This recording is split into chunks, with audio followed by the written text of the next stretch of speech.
和百仙一起跳奇遇舞的，是我们的女儿玉凤吗？可不是嘛。她怎么也跑去跳奇遇舞了？你也知道玉凤生性好动，难得有这么热闹的场面，怎么少得了她呢？别担心了，让她玩去吧。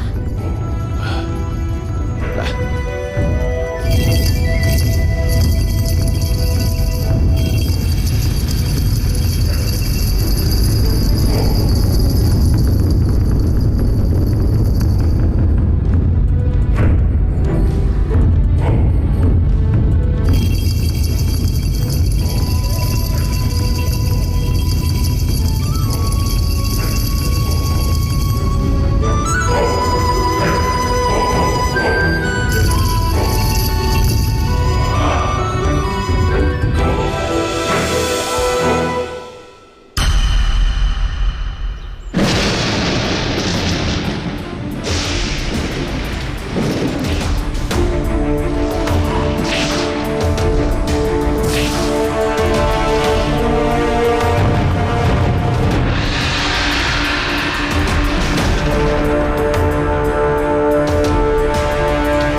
变天了！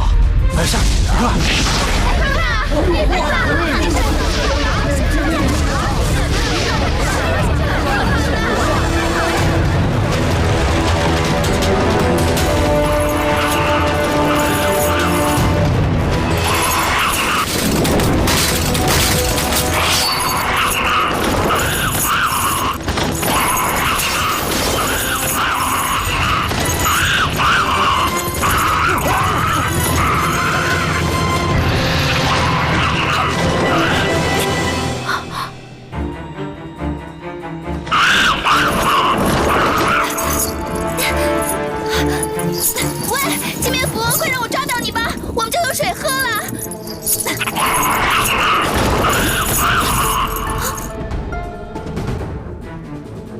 你是谁啊？别紧张，我是来帮你抓金蝙蝠的。金蝙蝠灵敏狡捷，我是来助你一臂之力的。抓到它，大家都有水喝。不需要，走开！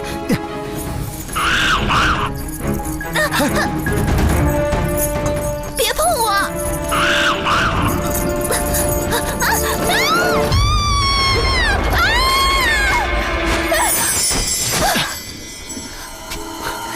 你怎么现在才来啊？要不是那个家伙，我早就抓到金蝙蝠了。看我的吧！喂，小心点啊！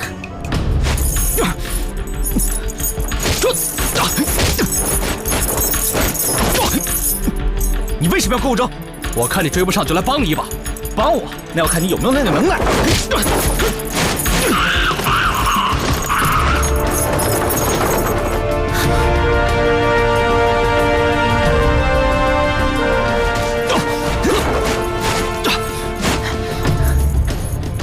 你到底是谁？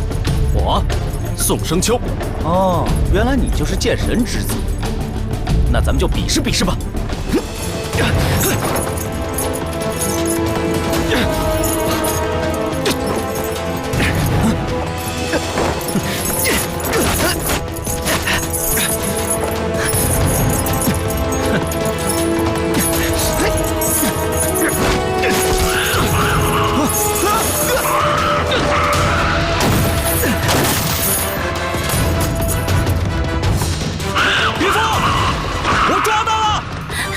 宋大哥，我们回去吧。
机会到了，抢！走！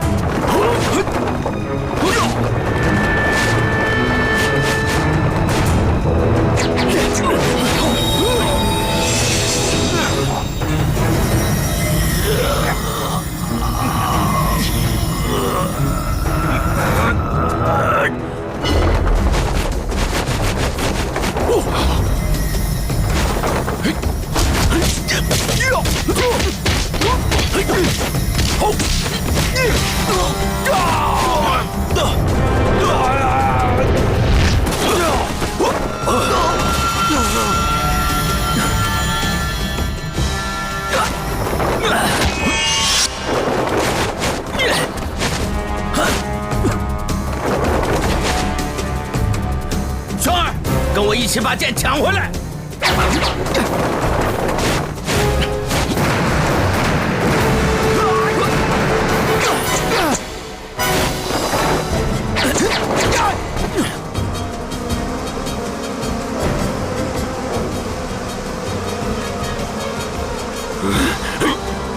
好。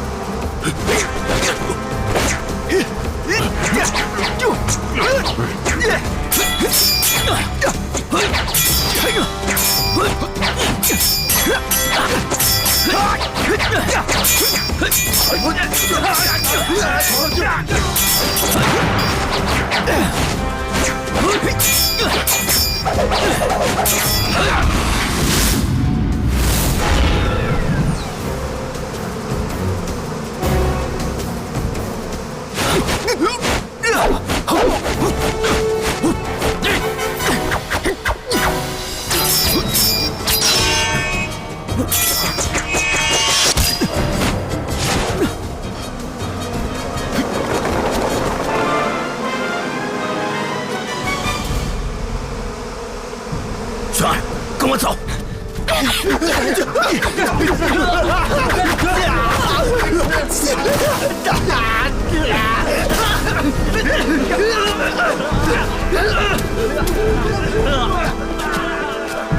跟紧那个蒙面人，抢回仙下剑。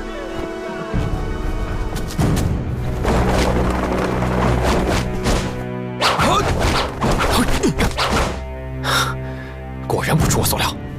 元真，绝不能让他把剑带走，维护江湖。走。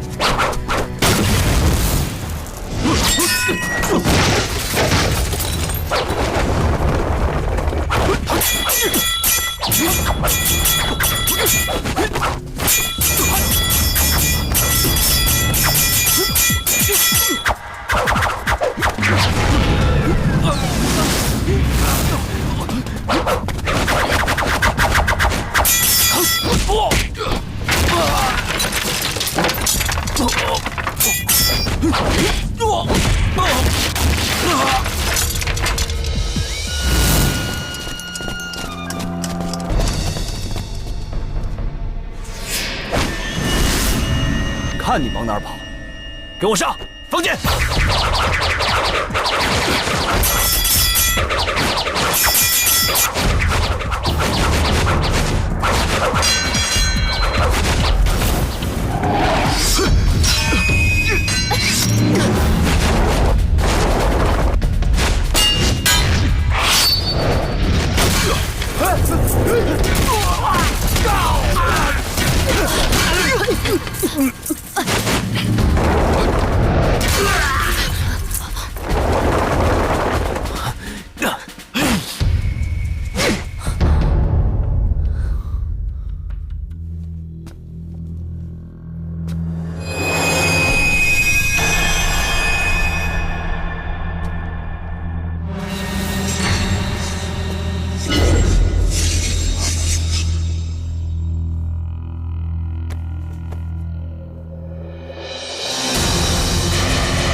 剑，混账东西！欧阳山庄变成集市了，是不是？这黑衣人怎么进来的？拿我们修罗门当什么了？我嘱咐你们严加看守，你们看中什么了？爹，您受了伤，千万别生气。我能不生气吗？我们欧阳家世世代代守护的传世宝剑和剑谱，就在我们面前被抢走了。你让爹还有什么脸去面对列祖列宗啊？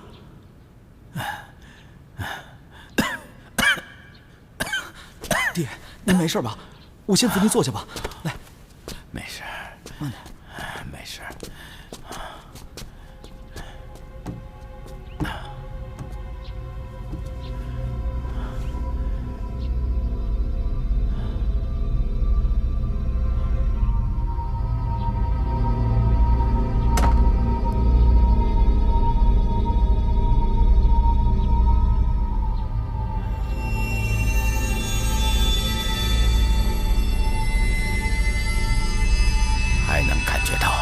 有一股剑气在内，有这种功力，能用竹杖削铁如泥。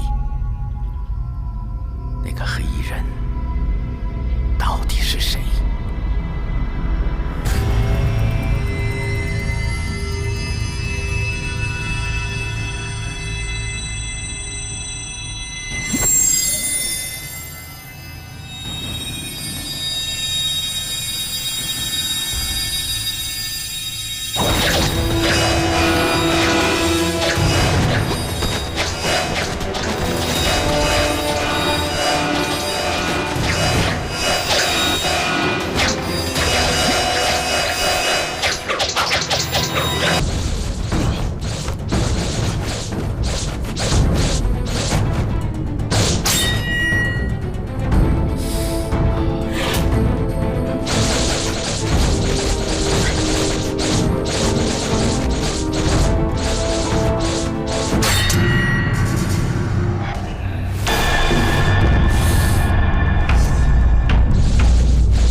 分盟主，欧阳掌门，我们神剑门和你们修罗门相无瓜葛，你何必如此伤和气呢？废话少说，快叫宋宁远出来！我们盟主不便见客，你有什么事，跟我说也是一样的。哼，这事儿你恐怕做不了主。宋宁远盗走了我们欧阳世家的仙霞剑，快还我们仙霞剑！你简直是胡说八道！我们盟主这几日连山庄大门都没踏出去一步，怎么可能去抢你们什么仙霞剑呢？你少装蒜！我手上可是有证据的，仙霞剑就是被宋宁远给抢走的。别再用闭关的借口来包庇他！我再说一次，叫宋宁远滚出来！我还是那句话，我们盟主不便见客。那就别怪我们父子俩不客气了。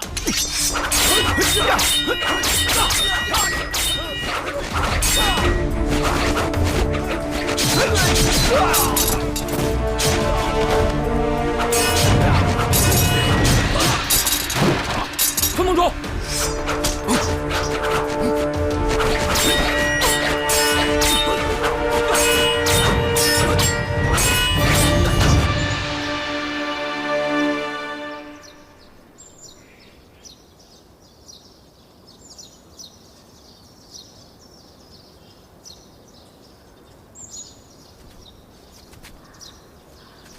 生秋，到了这望夫崖，离你们山庄也有一段距离了，你就送到这儿吧。你的心意，我和凤儿都明白。凤儿，我们这一走，也不知道什么时候才能回来。你和生秋有什么话，就赶紧说吧，娘到前面等你。慢点，娘。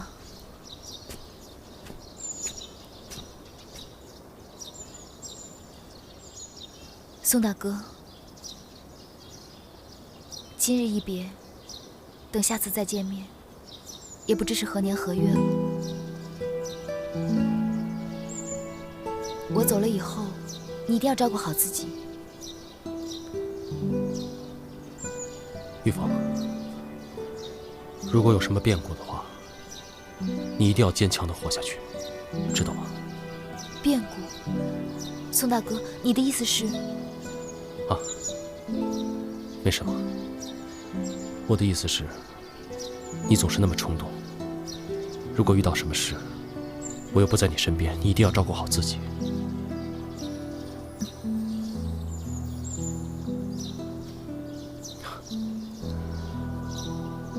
今天我在集市上看到这个簪子，上头有只凤凰，跟你的名字很相配，我买来送给你，希望你喜欢。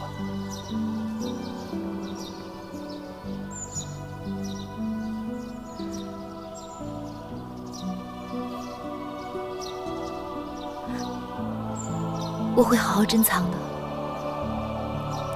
对了，我也有个东西要送给你。这枚玉佩，我从小就戴在身上。如果你不嫌弃的话，就收下它吧。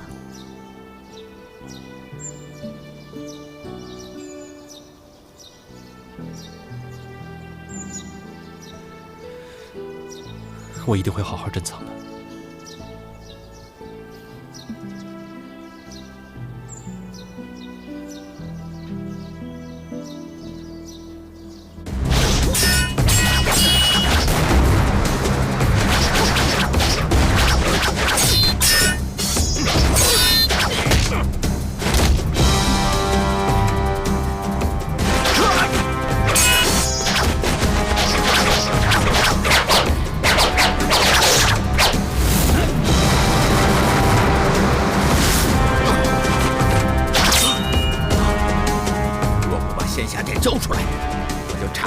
神剑山庄，休想！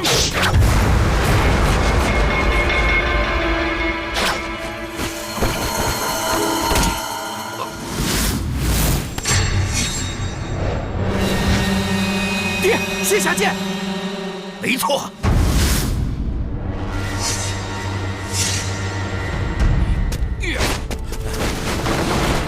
玄儿，在这儿拦住他，我去追。是。呀！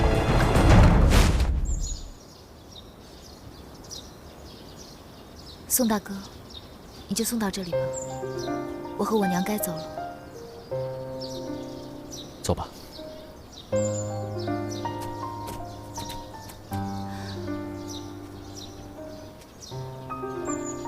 宋大哥，世事无常，倘若以后我们两个断了音讯的话，便约定在每年的8月15，到这望夫崖来聚首，共赏明月，你说好不好？好。8月15，月圆人团圆。我记住了。玉凤，你一定要保重。你也一样。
怎么了？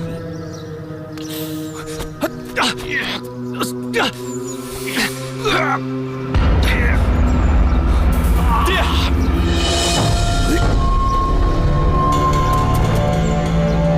爹，你怎么了？啊，爹！先祖曾写下遗训，凡我族人非不得已默练仙下剑，以免走火入魔。宋宁远莫非已经走火入魔了？既然如此，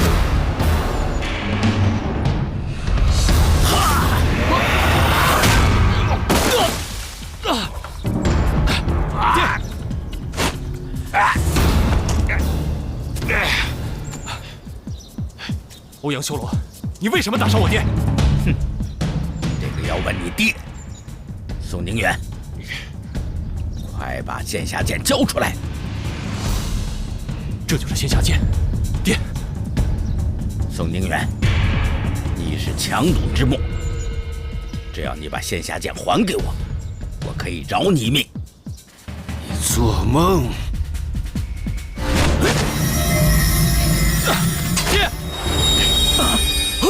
爹！激流勇进！爹！秋儿，快走！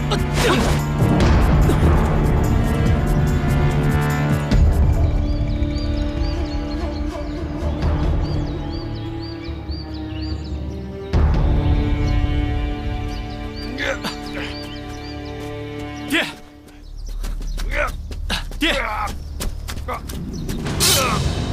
爹！爹，你怎么了，爹？爹！爹修炼仙下剑，没想到走火入魔了，导致体内真气涣散，越来越不受控制。爹的命不久矣。爹，你别这么说，你不会有事的。爹，爹，爹的身体，爹自己知道。秋儿，听话，快坐一下。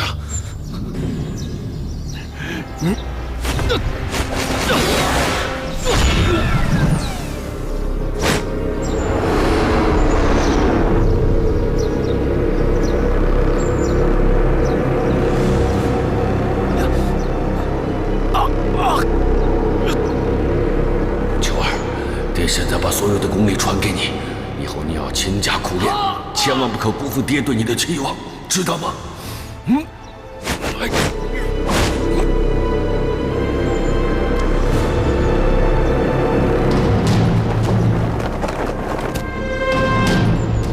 看来你已经把所有的功力都传给你儿子了。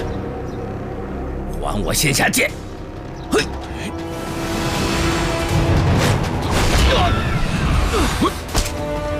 我即便功力全失，也不会把仙下剑交给你。你这个无耻之徒，快把仙下剑拿来！别想了！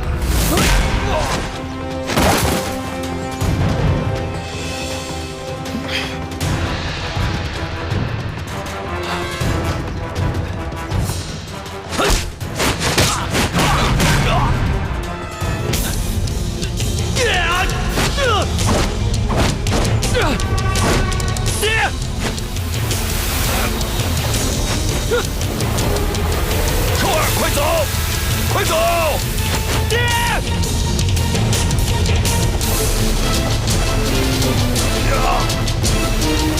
快走！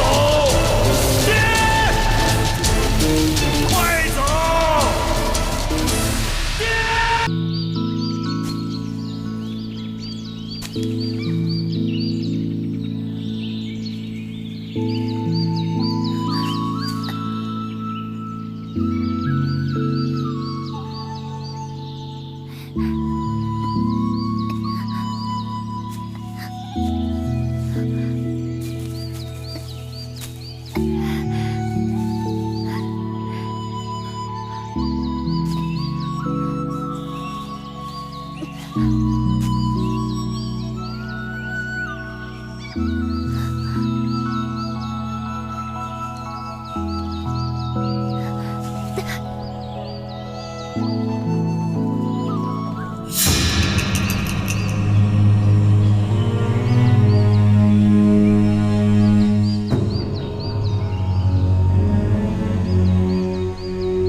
爹，仙侠剑呢？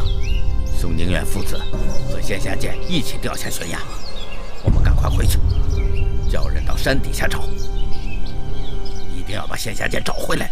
是。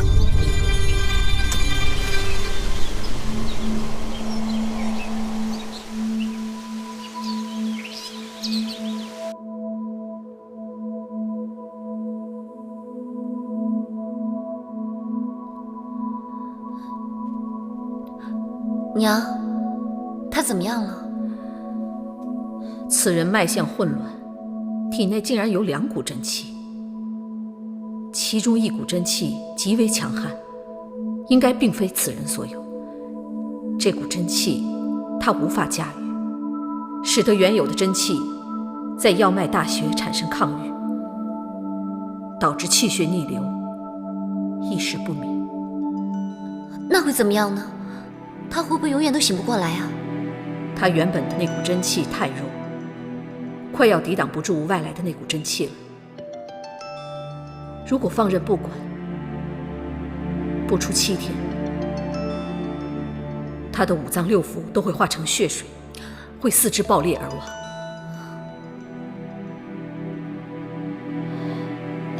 颖儿，你这次捡了一个麻烦回来。那照娘这么说，他会不会没救了？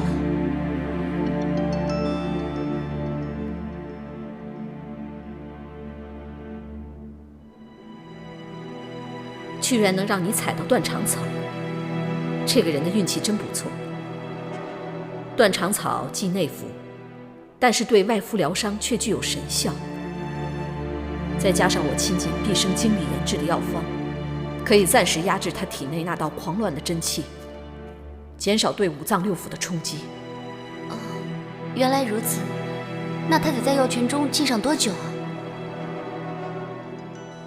究竟要泡多久，我这会也说不准了。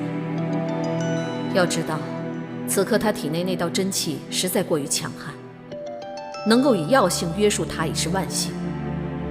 要挨到他清醒，少说1个月，多则1年，皆有可能。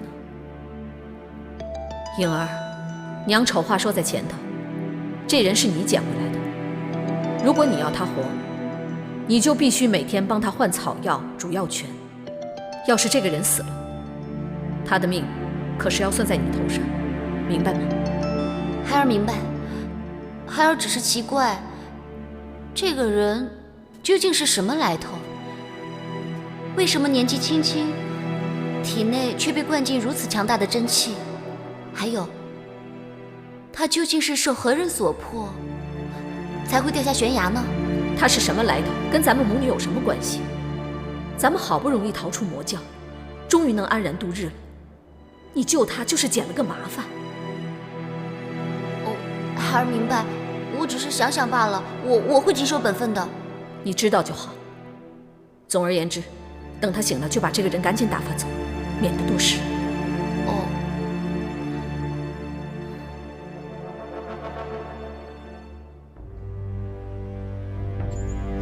不可能啊！别说盟主，就连副盟主宋公子都没在山庄，没凭没据的，咱们怎么能断言盟主已经走火入魔呢？嗨，这乃是神剑山庄的弟子亲眼所见的，应该没错。真是怪哉呀！这仙侠剑刚刚失踪，就传来盟主练功导致走火入魔的消息。哎，你们说这2件事是不是有什么关联呢？城关掌门，你这个推断是不是太武断了？你们这群人总算还有明白人。欧阳掌门，你刚刚说什么？我说你们都蠢。我告诉你们，抢走仙侠剑的人，正是你们的宋盟主。简直胡说八道！你是不是想仙侠剑想疯了？找不到仙侠剑，你就诬赖在我们盟主身上，这未免也太可笑了吧！诬赖？我刚刚就被宋宁远拿着仙侠剑指着呢。爹，少跟他们啰嗦，咱们去找那狗贼，把剑讨回来。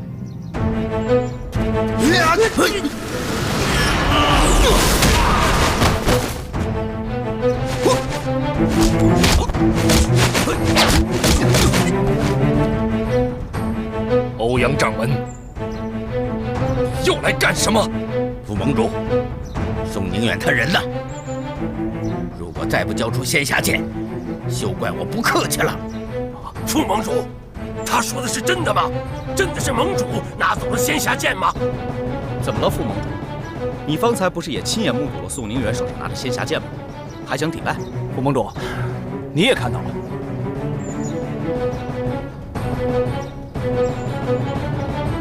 诸位，请诸位稍安勿躁，我大哥还没有回来，这其中也许另有隐情啊！隐情？宋宁远已经走火入魔，这就是偷猎仙霞剑最好的证据。不如你把人交出来，我们面对面的跟大家有个交代。不好了，副盟主，盟主他盟主怎么了？盟主怎么了？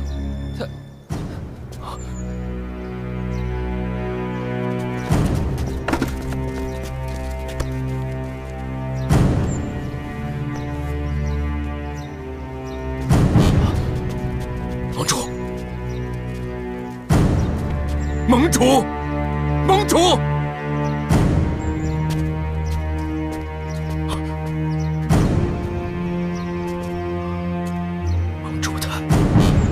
盟主他死了。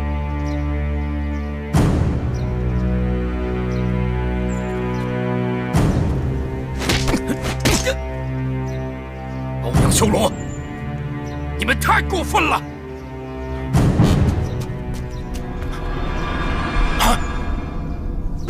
阎罗掌！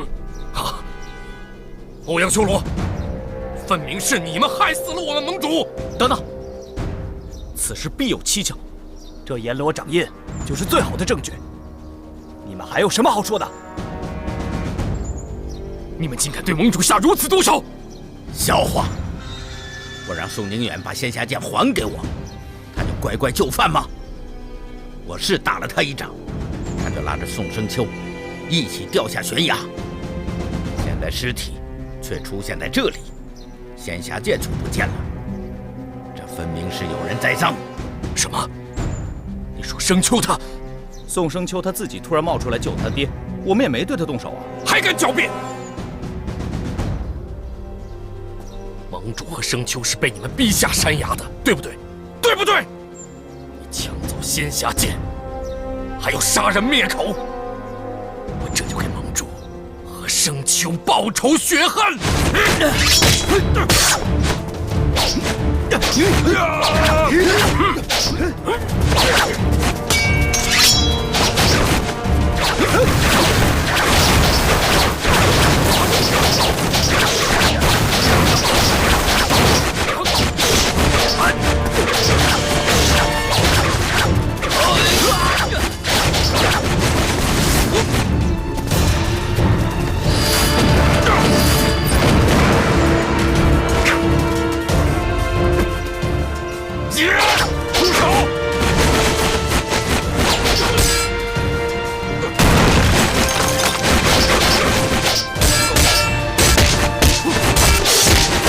住手！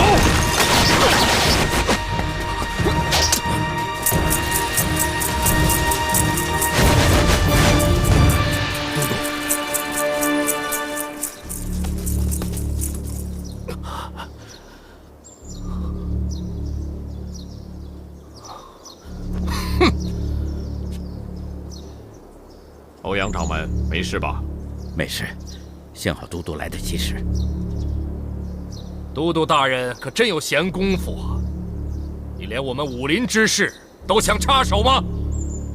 武林之事，你们这帮人自谓武林高手，到处结党营私，拥兵自重，妄想用武林的名义为非作歹，不受朝廷管辖。你们可知道，这一犯下杀头重罪，还不知悔改？我们没工夫听你放狗屁，赶快闪一边去，省得碍事儿。本都督宅心仁厚，不想对尔等斩尽杀绝。只要你们归顺朝廷，本都督会奏请皇上，让你们将功赎罪。你们要是不从的话，到时候有什么后果，你们自己要想清楚。给朝廷做狗，那是畜生的勾当。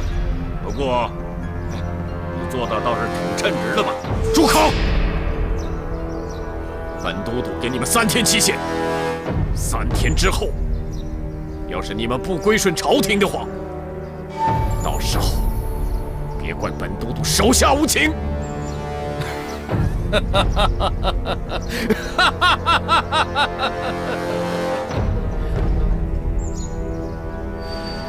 都督大人，你可真够慷慨的，肯给我们3天时间。可惜张某没那个耐性，3刻我都等不了。欧阳父子杀了我大哥，你要是把他交出来，我可以饶你们一回，让你们安然离去。要是本都督不肯呢？那就休想离开山庄半步。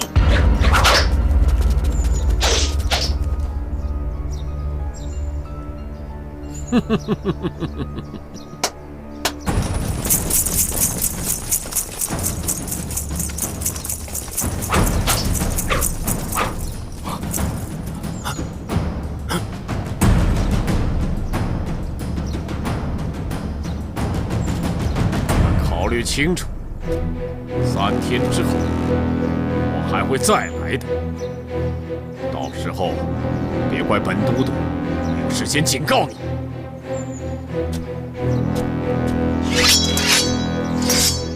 欧阳掌门，我们先走。是。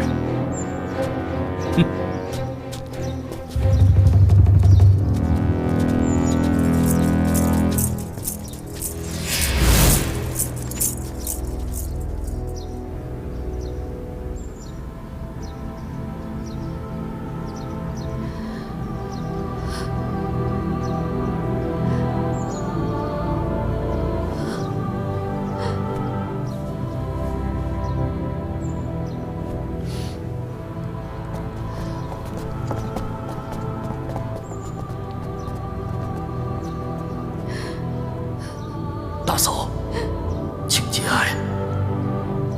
这到底是怎么回事？说来话长啊。哎，夫人，请节哀。我们一定会替盟主报仇雪恨的。没错，盟主一向都很照顾我们大家的，这笔账我们一定要跟修罗门讨回来。盟主的后事，如果需要我们帮忙的话，还请夫人尽管开口啊！谢谢，谢谢大家，谢谢各位。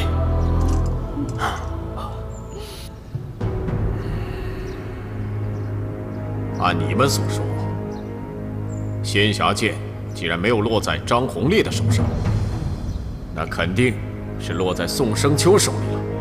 不错，我认为只要把握住这2个人，仙侠剑的下落就能见分晓。欧阳掌门，恕我冒昧的问一句，这宋宁远父子掉下悬崖的时候，不是只有你在场吗？那会不会是你把仙侠剑拿走，为了掩人耳目，故意嫁祸给别人呢？你怎么这么说我爹？我爹绝不是那种人。哎，都督大人，我向您保证，仙侠剑绝不在我们手里。在下也希望早日找到那把剑，弄清真相。另外，还请都督大人多派人手，早日找到宋生秋。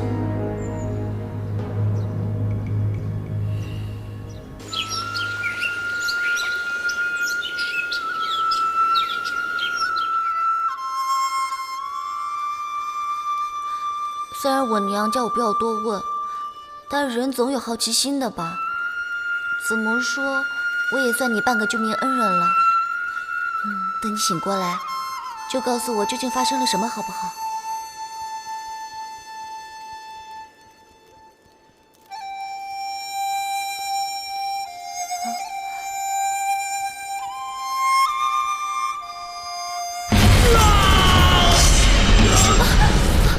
你怎么了？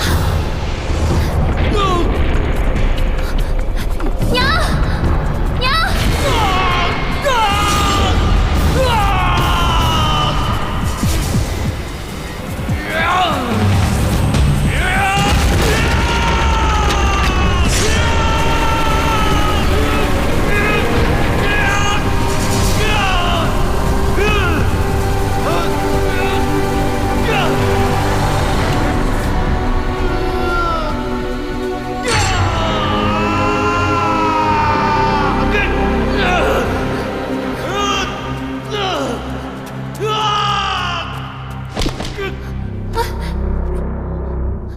娘，他到底怎么了？怎么会这个样子啊？他体内那股真气受到药性的影响，互相撞击，想找到出口。我刚刚已经封了他的血脉，现在应该收归到巨厥、气海还有关元穴，应该暂时能稳住他混乱的真气。要还是不行呢？那就得看他的造化了。如果挨不到今晚，他这条小命就会死吗？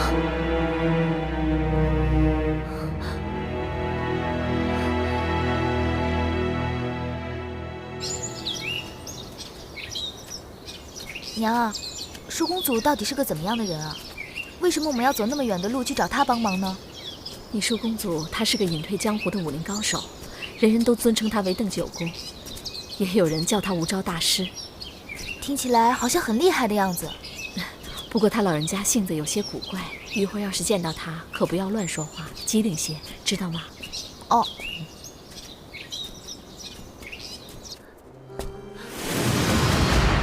我一来他就这个样子了，已经足足过了1个时辰了。娘，他到底怎么了？会不会死了？不会啊，看他面上还有血色。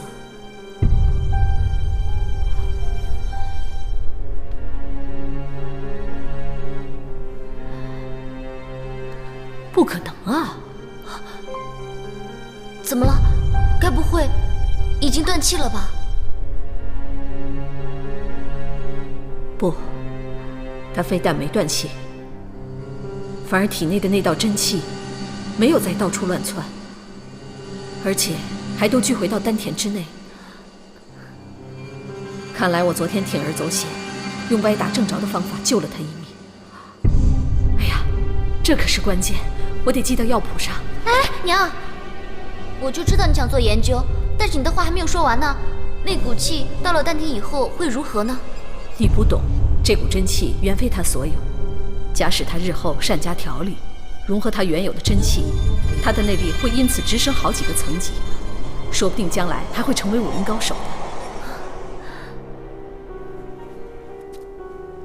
可是他看上去好虚弱，真的假的？此一时彼一时，将来的事谁也不能预料。哎，颖儿，赶紧去给娘取放药材的药囊来，娘要替她重新调制药草。真希望她早日醒过来。现在娘对她的研究可有兴趣了。娘，刚刚你还说我多管闲事呢，现在我看你的兴致好像比我还大。娘只是有机会遇到一个试药的人，高兴罢了。怎么样，你还想不想救人？想，我现在就去拿药。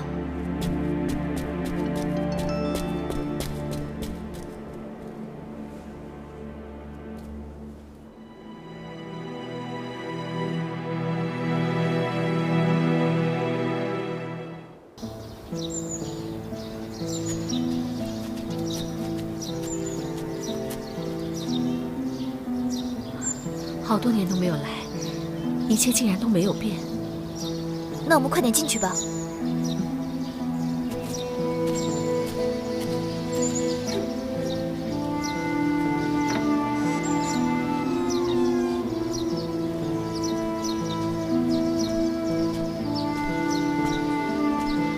叔公，我是柔柔，我带着玉凤来看您了。叔公，舒公祖。没有人，会不会出去了？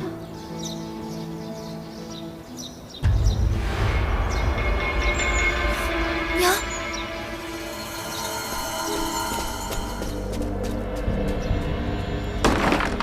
啊，舒公祖，娘，叔公，叔公，究竟发生什么事了？柔柔不孝，为尽后辈之责，这么久没来看你，想不到你已经……叔公，舒公祖，孙侄女玉凤第一次来拜见你，想不到竟是天人永隔，无缘尽晓。舒公祖，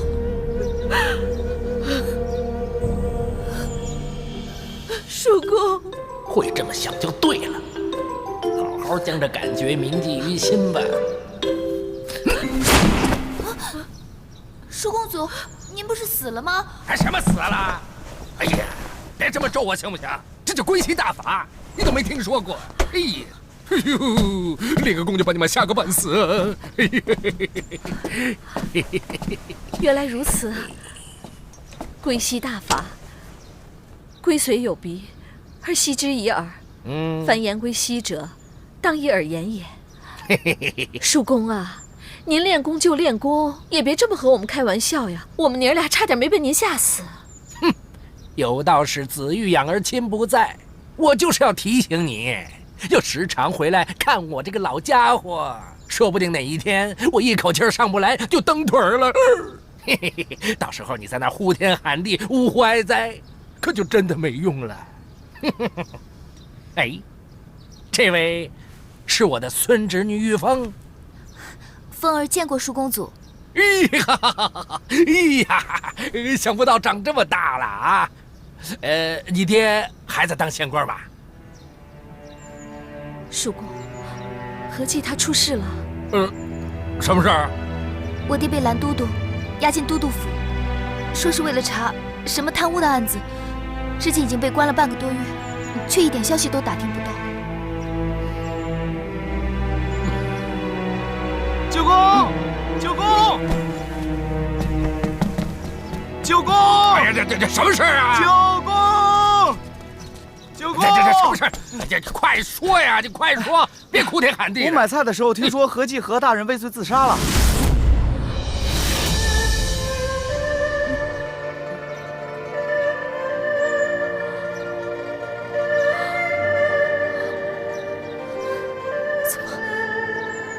怎么可能会发生这种事？你是不是听错了？我怎么可能听错呢？大街上人都这么说。哎，九公，我记得那个何继何大人不是娶了您的侄女吗？怎么说你们也算亲戚是吧？您一点风声都没有听到？哎呦，不是，这两位是谁啊？什么人？干什么的？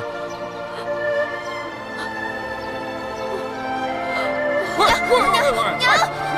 哎呀，你看你愣着干什么？还不快扶进去！哎呀，走。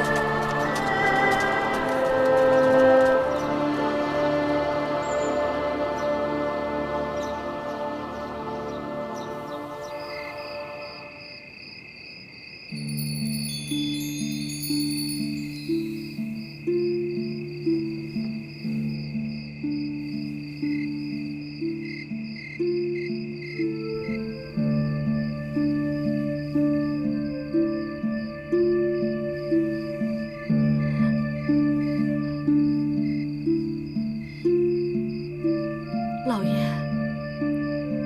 你还记得玉凤16岁那年生那场重病的事吗？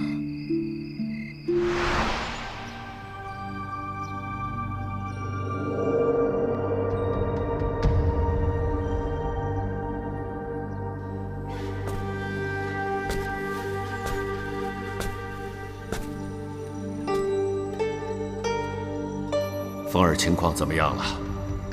依旧没有起色吗？大夫已经来看过2、3趟了。他说这一回害风寒的人都病得很严重，烧了又退，退了又烧。凤儿这2日总是在昏睡中。大夫说，只求病情不要恶化，就属万幸了。凤儿平常身体强健，没想到这一次居然病了这么多天。你待在家里可要好好看着她呀。你这话什么意思？难道你就让我一个人照顾她？凤儿可是咱们2个的女儿，她都病成这个样子了，你还要出门？家里还有下人嘛。其实又不是你一个人在照顾她。你看县衙大门之外，这次水患之重，很多乡民百姓家都被冲走了，田也被淹了，老的死的死，小的病的病，他们又可曾有下人照顾呢？我身为父母官，我不去帮他们，天底下还有谁能帮他们呢？你这话说的，实在是有些过分。你心里就只有黎民百姓，看他们受苦受难，你就心疼。那我呢？我和凤儿，在你心里还有没有位置？凤儿躺在床上病痛难挨，你就一点感觉都没有。说到你的痛处，你就无话可说了。你知不知道这几年我嫁给你，过的是什么日子？家里大事小事，都是由我来拿主意。你每年的俸禄，也就才10几担，每次开仓赈灾，还要自己贴买贴粮垫银子。你在百姓眼里是个青天大老爷，可你没有想过，家里的孩子大了也要穿衣吃饭，害得我每个月都要捉襟见肘。这些事你想过没有？你也不想想，你一出去就是10天半个月不回来。这些事我跟谁商量去？我明明也是有丈夫的人，别人的丈夫都在自己身边，我呢？我的丈夫有和没有都一样。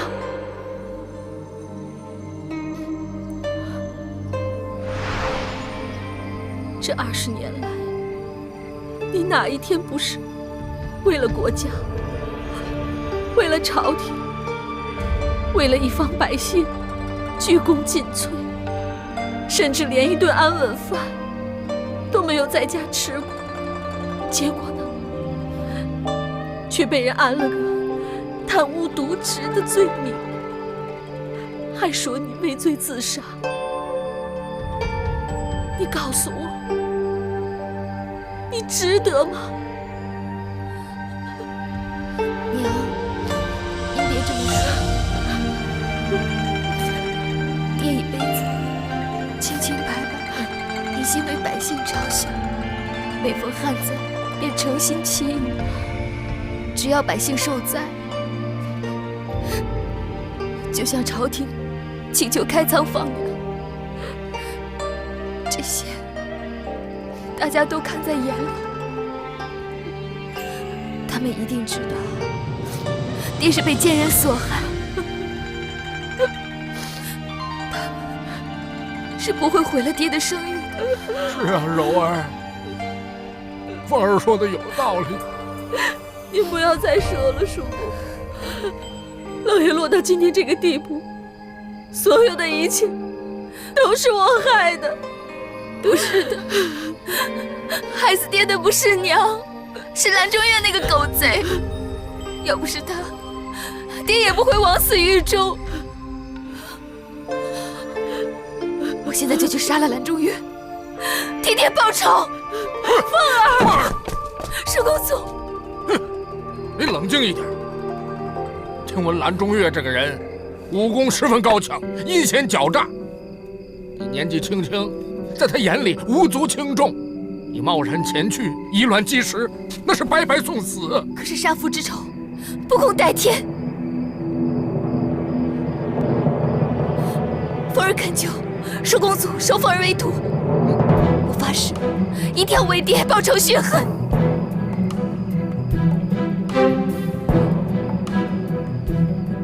不行，我从不收徒。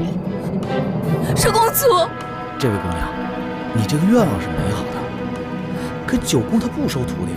我想拜九公为师很多年了，别说武功了，就连做菜，我都是自学成才的。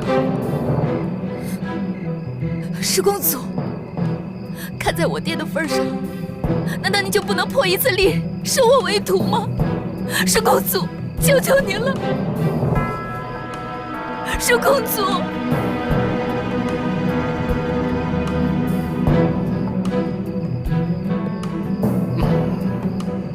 好吧，你只要通过我的测试，我就收你为徒。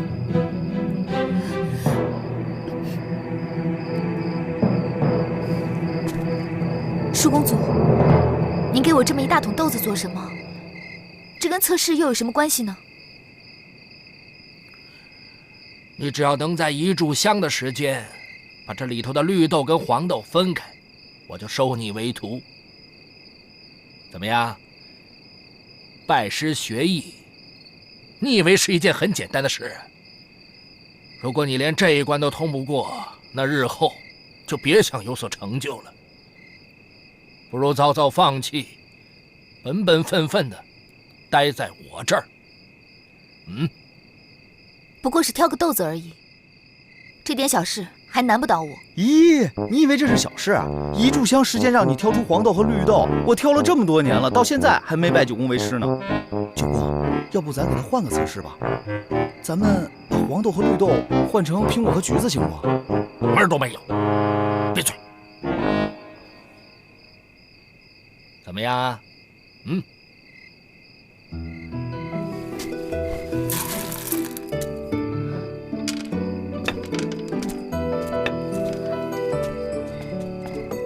叔公，您真要收凤儿为徒啊？是啊，不过他得通过测试才行。可您明知凤儿她……凤儿性子太烈，做事有冲动，学武功对他来说未必是件好事。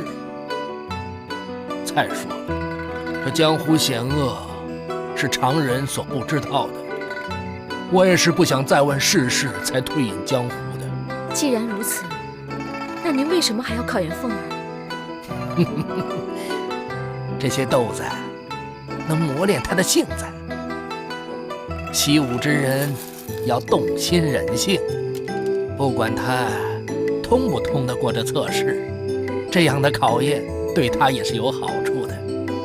更何况想要通过这个测试，可着实不易呀。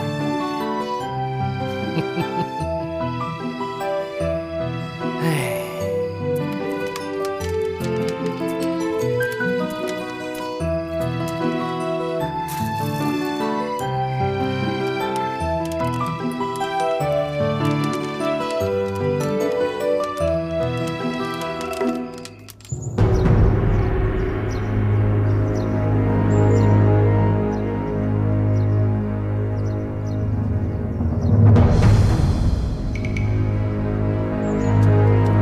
爹，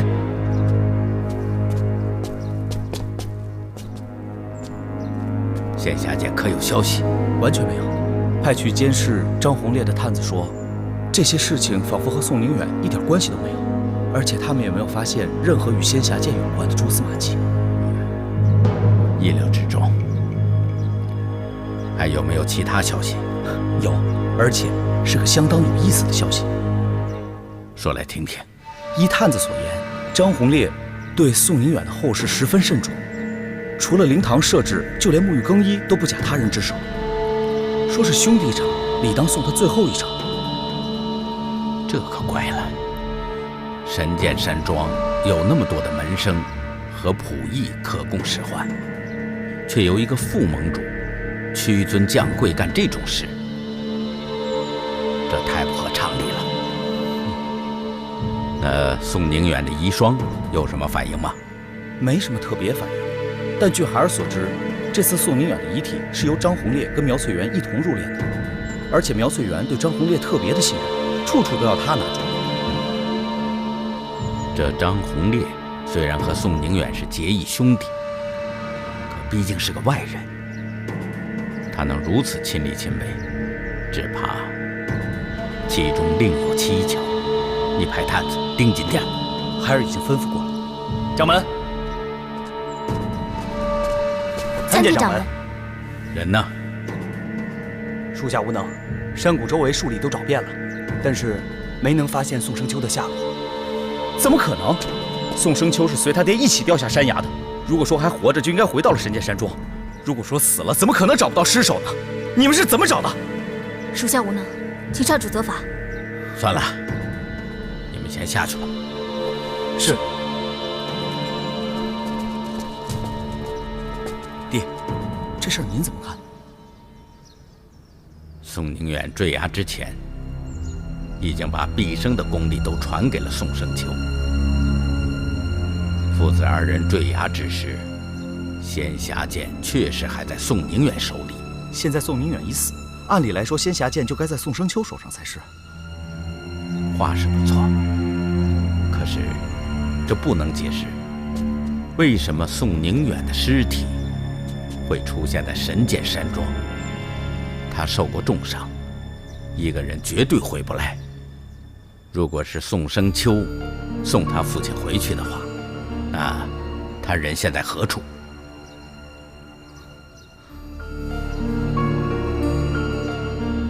难道说这宋生秋动了歹心，想将仙霞剑据为己有，所以就把他爹的尸体送回神剑山庄后，想方设法逃了？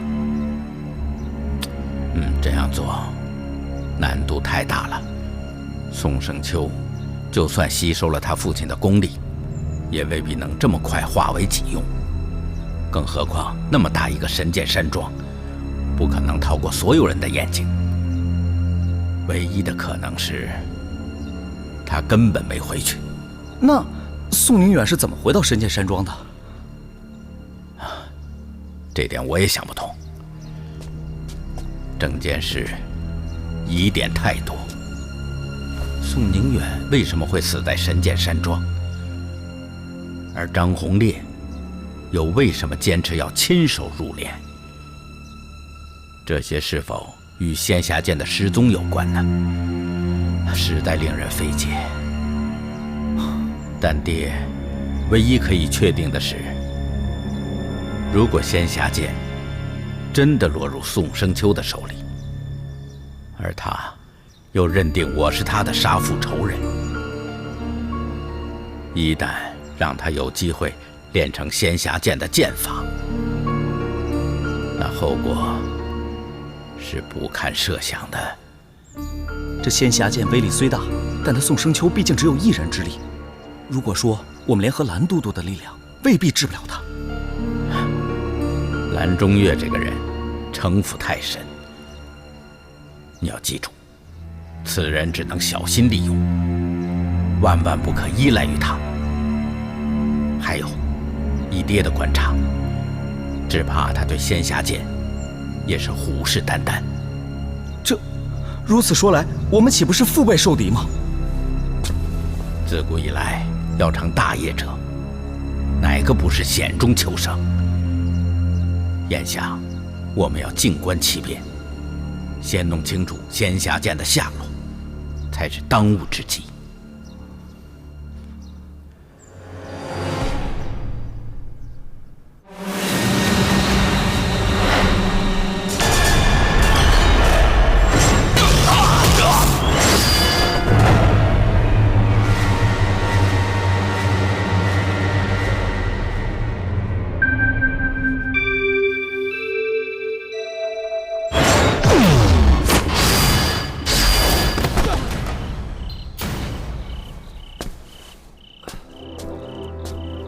扎的是什么马步啊？连个马步都扎不稳，难怪你冲拳打得乱七八糟的。要说你是神剑山庄的少庄主，我还真说不出口。爹，冲拳和扎马步这种基本功夫，天天练能有什么用啊？你要是想让孩儿武功精进，就应该教孩儿神剑60或者其他剑法。冲拳马步都是习武的基本功，那是锻炼你的体魄，让你的身体能够经得起千锤百炼的功夫。你自己该知道，这天下武功派系繁杂，为何唯独少林真人一招黑虎掏心，却没有人敢小觑呢？为什么？是因为他们比各个门派练得深、练得厚、练得勤快。记住了？孩儿记住了。练。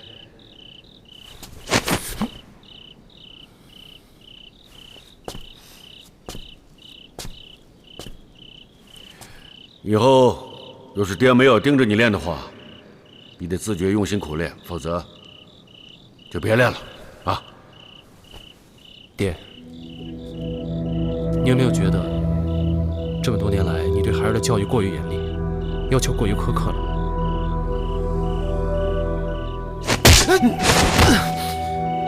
爹，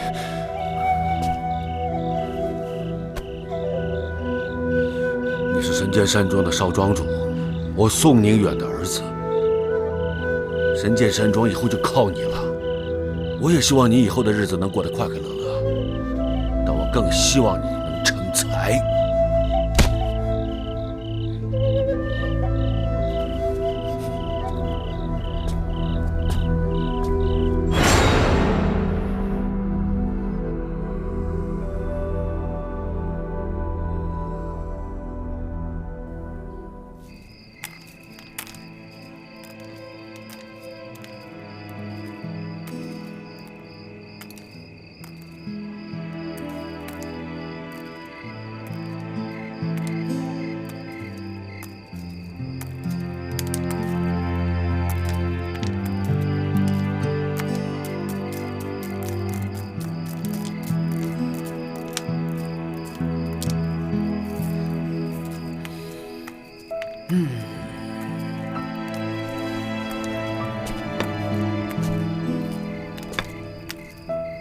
都挑了几个时辰了，你也该歇歇了。你看，进度还是有限吧？咱们有的是时间，明天再试吧。啊，舒公主，你要是累了，就早点回去休息吧，不用管我。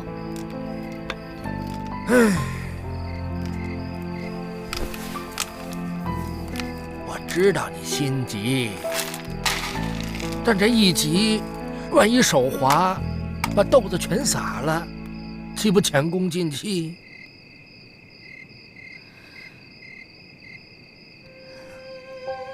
舒公主说的对，我确实很累，我现在眼花缭乱的，我浑身又酸又疼。可是，我只要一想到我爹这一辈子一心为民、清廉不阿，最后却落得如此下场，他心里不知道该有多么愤恨难平。跟爹的痛苦和娘的悲伤比起来，我这点辛苦算得了什么？玉凤啊，舒公主，我刚才说的话您听听就算了，不用放在心上。凤儿会证明给您看，你生我为徒是不会后悔的。夜深了，您早点回去休息吧。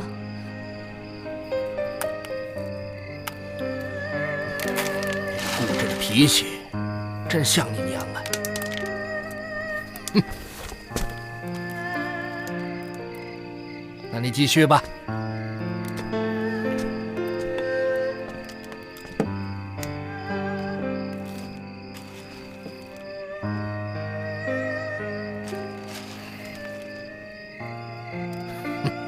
那些豆子，我10天半个月都分不出来。你这个死心眼的丫头！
来者何人？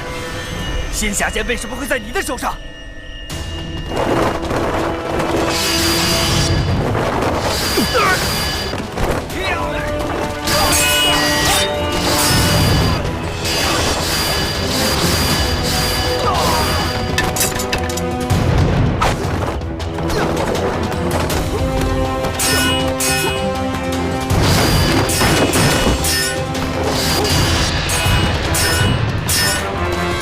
到底是谁？先杀了你，然后再剥下你的面具，看看你到底是何方神圣。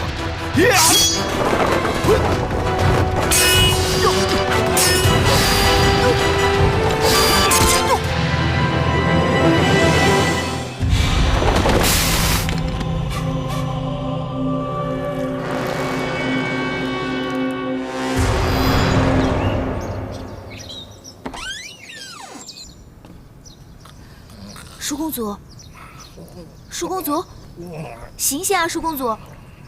舒公主，你别睡了，醒醒啊，舒公主！哎呦，玉凤啊，一大清早的你就扰人清梦啊，讨厌！哎，舒公主，你别睡了，我想出办法通过测试了。怎么可能啊！哎呀，短短一炷香时间，你就能把豆子分清了？你别戏弄我了。是真的，我没有跟您开玩笑。舒公主，我不需要一炷香就可以挑完那些豆子，完成任务。那你去吧，我再睡会儿。舒公主别睡了，眼见为实啊！您看了就知道真假了。哎呀，你走吧，舒公主。哎呀。走吧，这怎么可能啊！走了，我知道你着急学艺，但你也别这么折腾老人家嘛。跟我去看看吧。这一大清早的，你说这，你们一大早的在嚷嚷什么呀？娘在房里都听到了。哎，今儿九公怎么起这么早啊？太阳打茅房里出来了。这胡说八道什么？还不是他？他说这些豆子能在一炷香之内就把它都挑完。一炷香啊，这怎么可能？一炷香之内，3炷香都不可能啊！上回你挑了多久啊？这回你要是一炷香把这些豆子挑出来的话，我立马拜你为师。这话可是你说的，我可不许反悔。哼，大丈夫一言既出，16匹马都追不上。哎呀，好了，别吵了。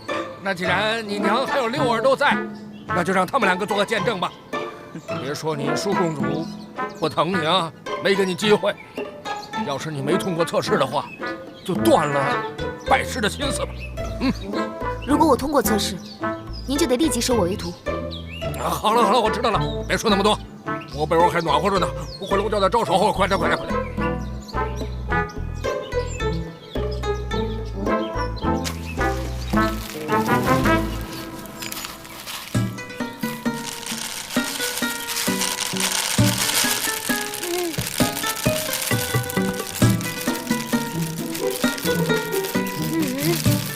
这什么呀？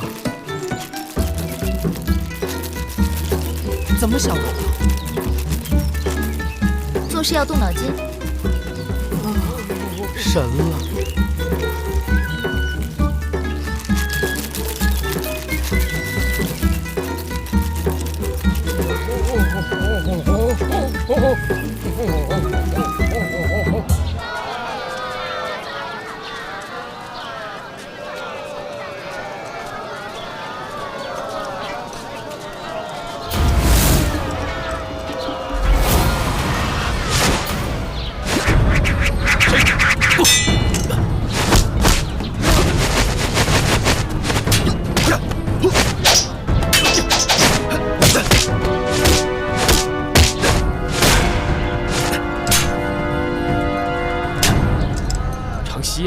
这都什么时候了，还开这种玩笑？你最近都上哪儿了？怎么不见你人影了？袁掌门，好久不见了，怎么样？是不是很想我呀？我是挺想你的。现在武林中出了这么大的事儿，各大掌门汇集于此，唯独不见你的人影。现在江湖不太平，等他们想起你的时候，一定会找你的茬儿。都这个时候了，你还在开这种玩笑？赶紧说，你最近到底干什么去了？你有没有在听我说话？本门主好不容易才从一场劫难中逃出来，现在就算武林发生了天大的事情，我也不用操心了。怎么会这样？到底要不要紧？哎，你有没有看到无极门常公子啊？没有啊，没看到。人呢？又跑哪里去了？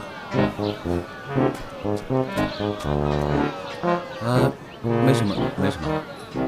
你知道，本门主天生才智双全，德艺兼备，所有女孩子见到我呢都会一见倾心。但是本门主呢是不会为这些事情为之所动的。只不过最近有一女子对我苦苦纠缠，我却让她失望了，真是罪过呀！我算是知道了，能让常大门主把武林大事抛诸脑后的，也就只有女人了。说吧，又看上了哪家的姑娘？错了，是哪一家姑娘又看上我了？我想要劝你一句，如果你再这么花心的话，总有一天你会栽在女人手里。古人云：“牡丹花下死，做鬼也风流。”谢谢。哎！有人说城门口吊着一颗人头，听说还流着血书呢。哎呀，太可怕了！快走，快去看看！真的，走，看。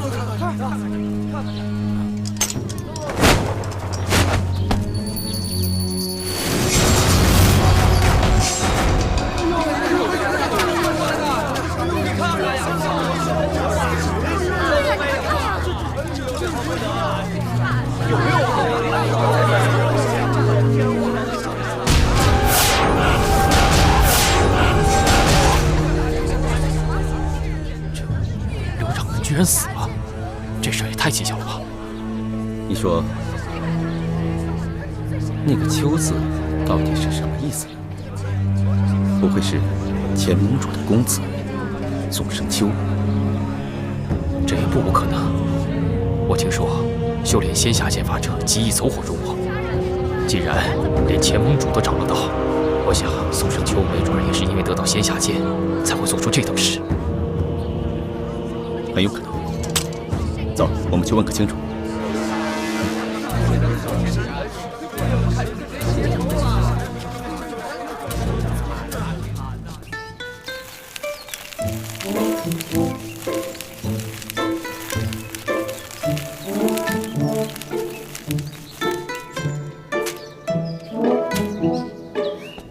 怎么样，施公主？这个嘛，别支支吾吾的，我到底通过测试没有啊？通过了。你答应过我，只要我通过测试就收我为徒，你可不能出尔反尔，否则会被天下人耻笑的。说什么呢？我邓九公言出必行，一言九鼎，谁敢耻笑我啊？你还不快办事！师父在上，请受徒儿一拜。起来，起来。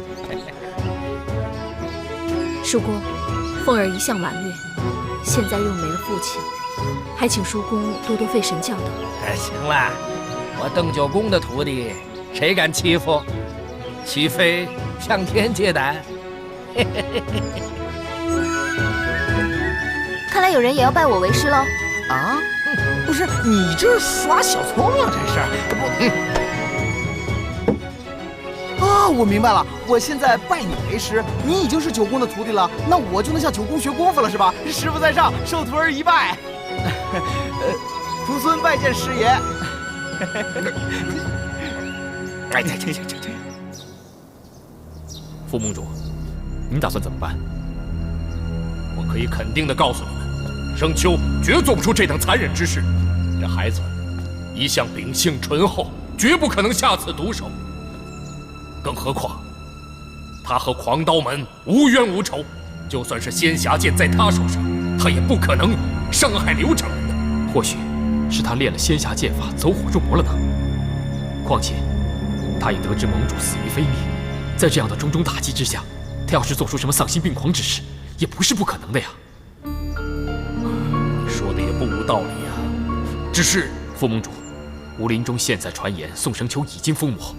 他在城门上的流书过于狂妄，语出恫吓，还亮出名号，这异端之举，不正代表他已经走上魔道了吗？让我想想。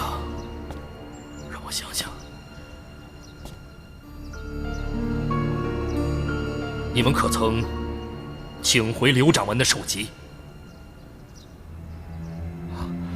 副盟主，现在城门那边都是老百姓，加上我和元贞尚未得到副盟主的示下，所以不敢轻举妄动。刘掌门的首级至今仍未取下。他好歹也是一派之主，不能让人家这么糟蹋他呀！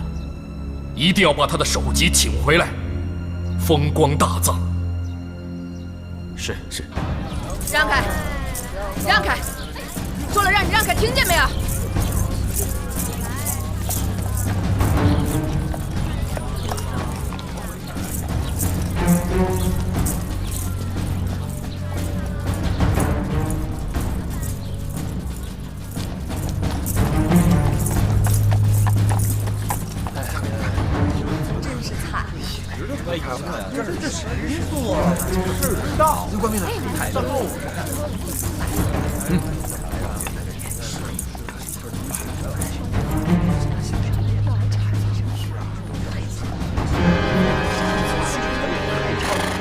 爹，宋生秋竟然如此疯魔，如此张狂，他眼中还有武林和朝廷吗？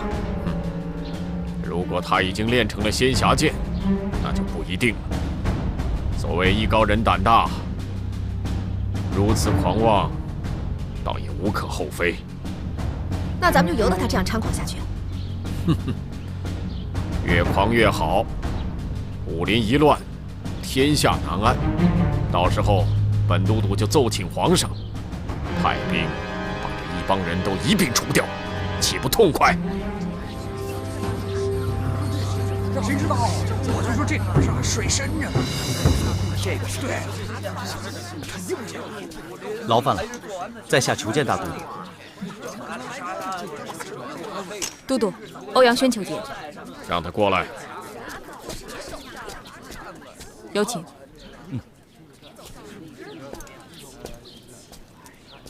见过都督大人。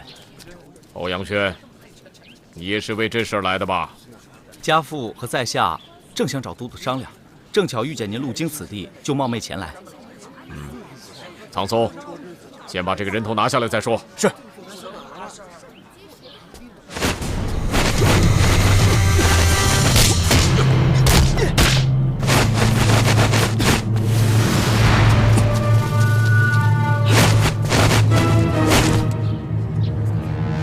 张红烈，这是什么意思？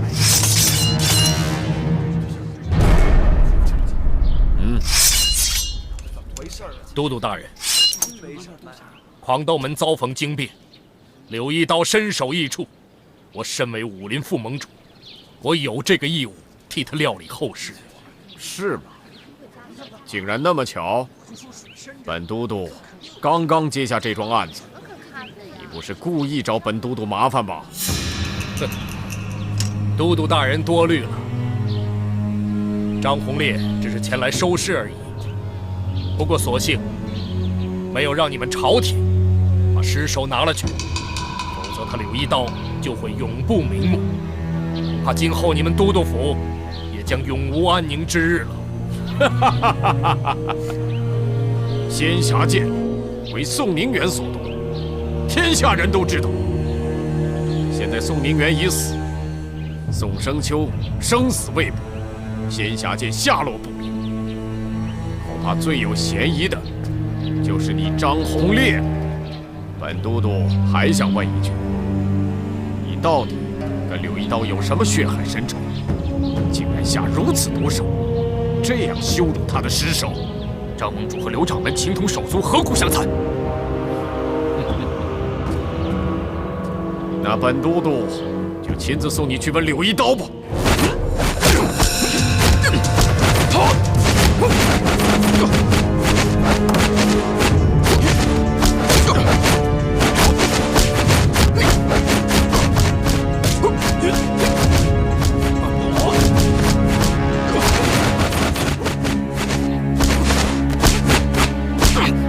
考虑清楚了，归顺本都督才是正途。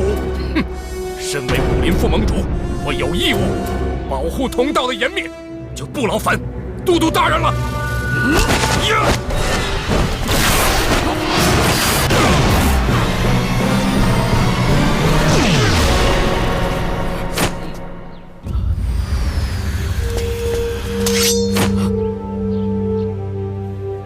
我们走。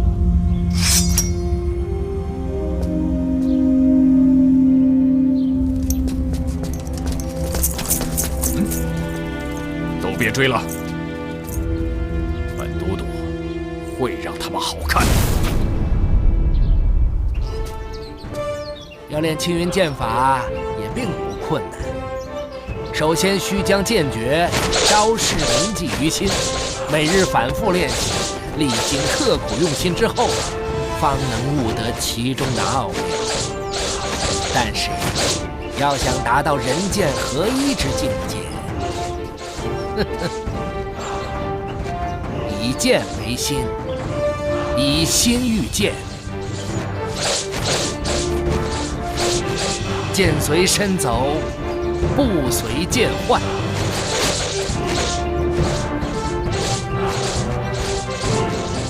行如飞燕，止如霆锋。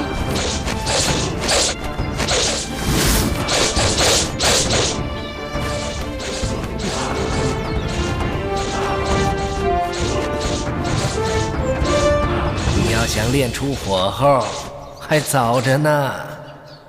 师傅，徒儿今天表现的怎么样？算孺子可教吗？也就比六儿好那么一点点。怎么可能？您教我的招数，我都用上了呀。哼，会使招数有什么用啊？跟我来。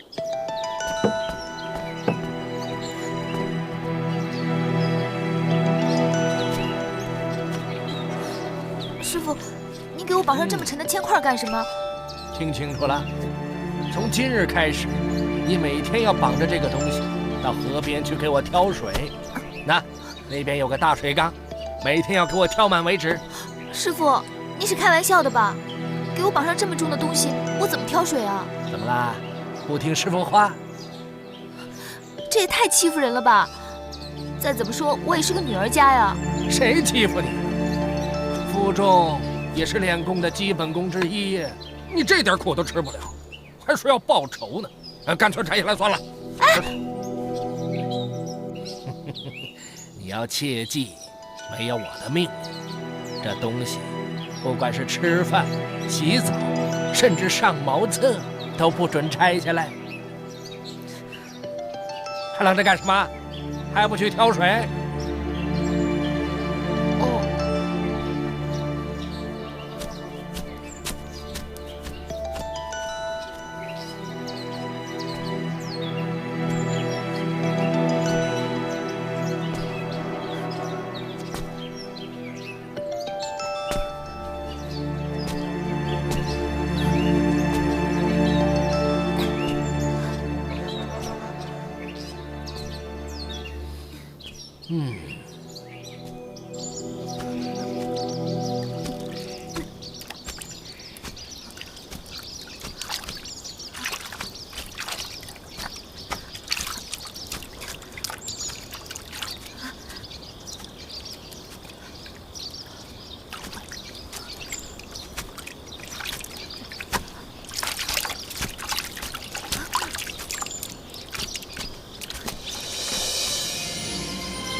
宋大哥，人世间空有一份情不能分的，一边是爱，一边是无奈，如影随风飘向天边，依然怀着痴心是纷争，刀光剑影，难得那情真意切，分不开来。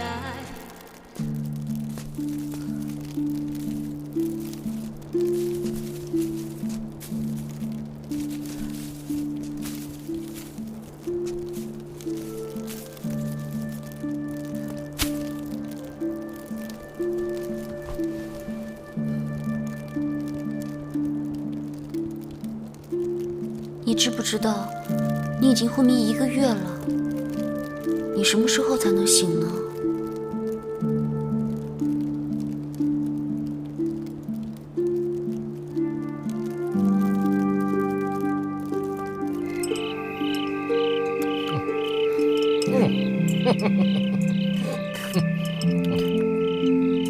凤儿，干嘛吃得这么狼吞虎咽？哪还有一点大家闺秀的样子啊？娘，大家闺秀也有饥饿难耐的时候嘛。再说，我练功练得这么勤快，肚子当然也容易饿了。你总不能又要马儿跑，又要马儿不吃草吧？哼，就知道贫嘴。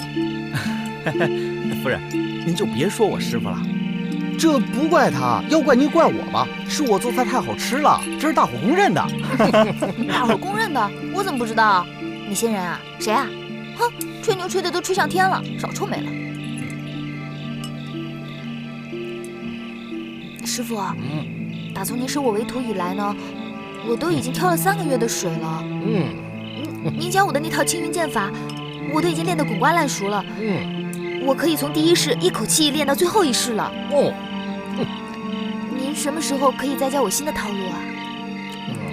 你这个臭丫头，你还怕师傅不好好教你啊？徒儿不敢。不过你也知道，徒儿好胜心强嘛。是啊，你呢，的确是块练武的奇才，可以说你的确是悟性极高，而且技艺极好，自然也就练得快了。只不过这练武功不是那么简单的，其中博大精深，你还怕我拿不出东西来教你？但是呢，这话说回来，火候练不够，就算是学会了武功的招式，也悟不到精髓。我也知道武功是分上乘和下乘的。师傅，您最厉害的绝招是什么功夫啊？哎，这我就知道了。有一回啊，师爷带我去打鱼，他使出了一招漫天风雪，顿时风云突变。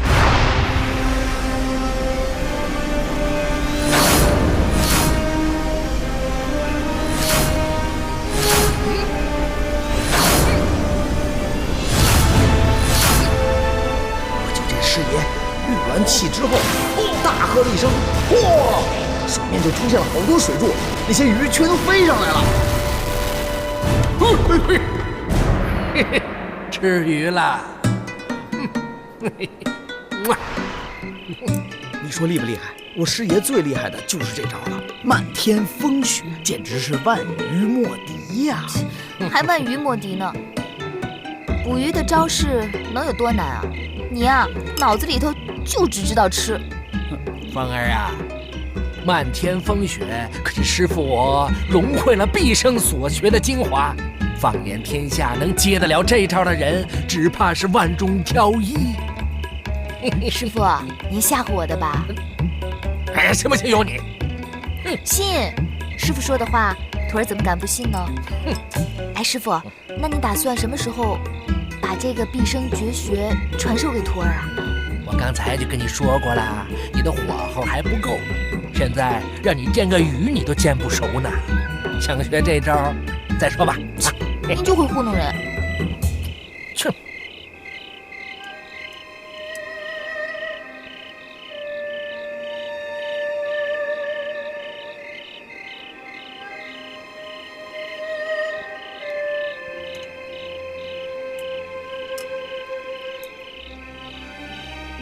娘，您怎么了？凤儿，你还记得吗？你爹生前最爱吃的就是这东坡肉，可如今他再也吃不到了。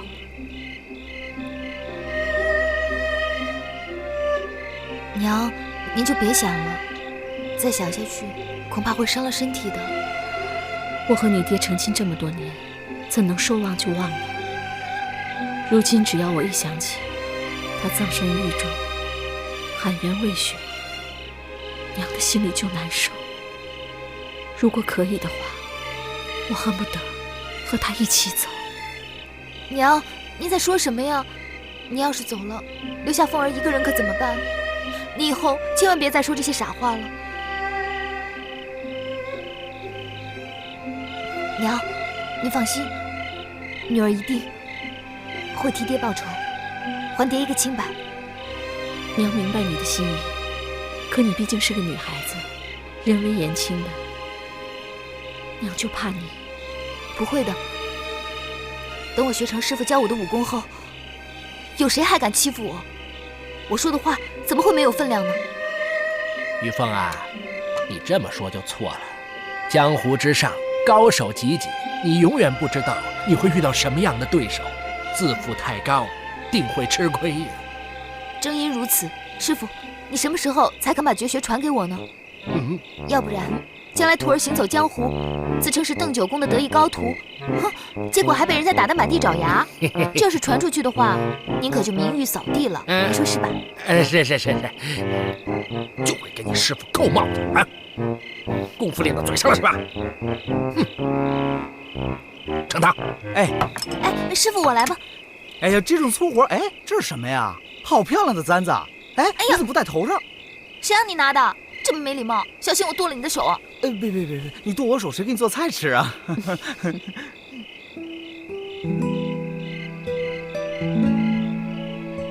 今天我在集市上看见这个簪子，上头有只凤凰，跟你的名字很配，我买来送给你，希望你喜欢。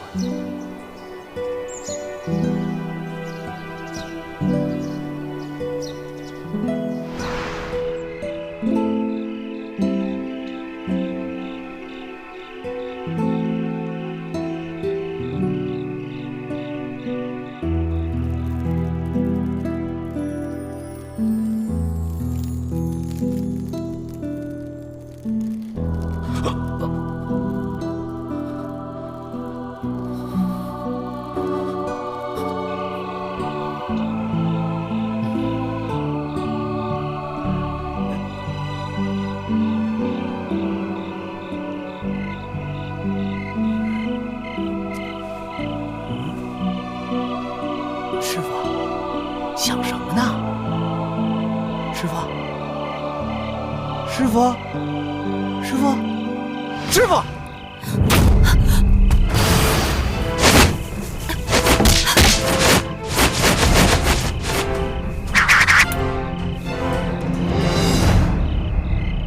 不就只簪子吗？多大点事儿，吓我一跳。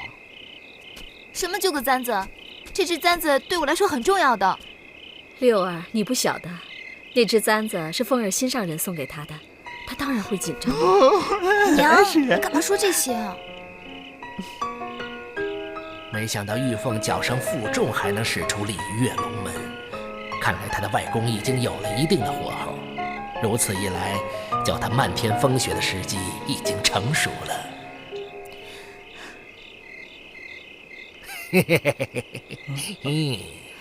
师傅，您干嘛这么看着我？凤儿，把你脚上的东西卸下来吧。真的吗，师傅？怎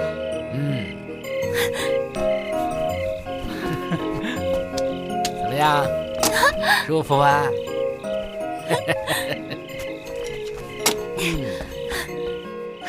我觉得自己现在身轻如燕呢。那好，把簪子给我。为什么？没事，我和你打个赌，如果你能接到簪子，我立刻将漫天风雪的口诀传授于你，赌不赌？好，赌就赌，你可不许反悔啊！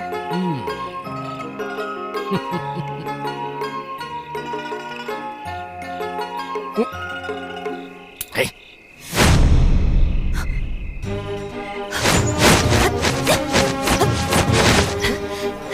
怎么样，师傅？这次我一口气抓住了3只麻雀。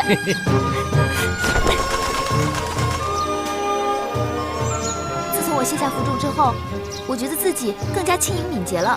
武功分内外功法，你现在外功颇有小成，可由外而内，循序渐进引导内力。漫天风雪注重内外功的互相配合，你要记住这一点。我现在就将口诀传授于你。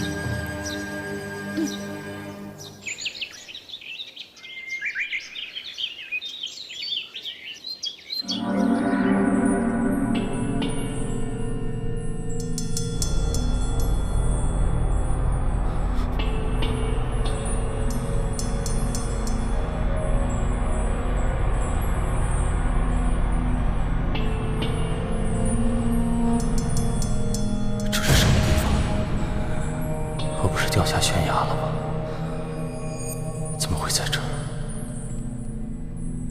爹，对了，我是为了救爹。爹呢？爹，秋儿，快走！爹！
娘，怎么了？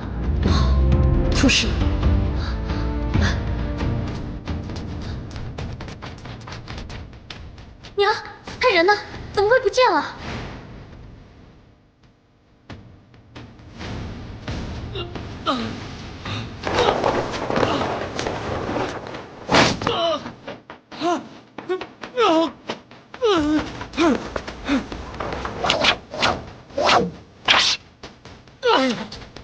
公子，你没事吧？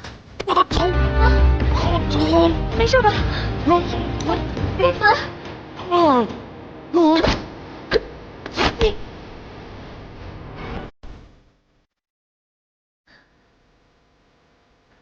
娘，我们先带他回去吧。好吧，走。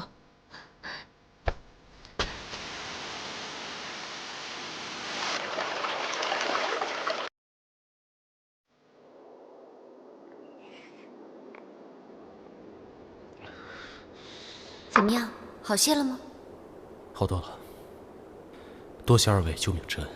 先别急着说谢，我问你啊，你究竟发生了什么事情？为什么会昏迷这么多天？我倒想先知道，你体内除了原有的真气以外，为什么还被灌进另一道真气？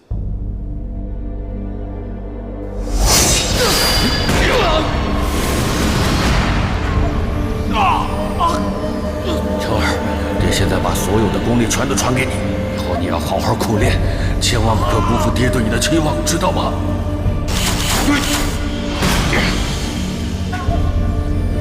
秋儿，快走，快走！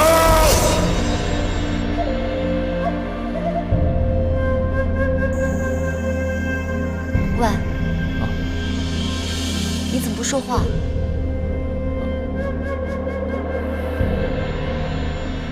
颖儿，人家是不方便说，咱们就别逼他了。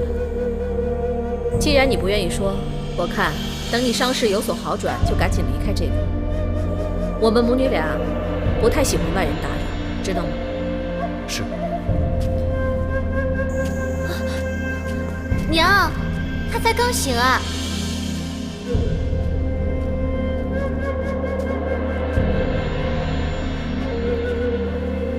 喂，你叫什么名字啊？我叫宋生秋。宋生秋，你名字还挺好听的。